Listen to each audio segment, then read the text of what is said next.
Hi everyone, in today's video we are going to tackle the topic of hiding your following list on Facebook and troubleshooting if you encounter any issues. Let's dive right in.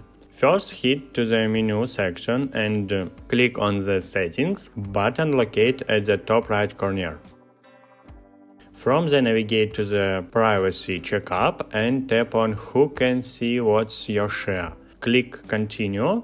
Here you'll find the option for your friends and following list visibility. Set Bus to Only Me to ensure your following list remains private.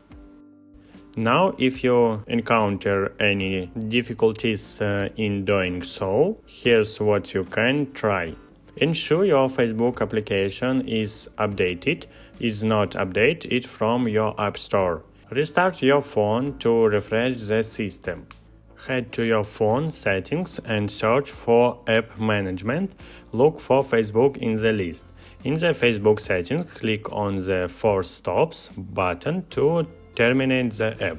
Go to Storage Usage and tap on Clear Cache to remove any stored data that might be causing issue. Check the permissions granted to Facebook and ensure all necessary permissions are enabled. Following these steps should resolve most issues. Thanks for watching and see you in the next video.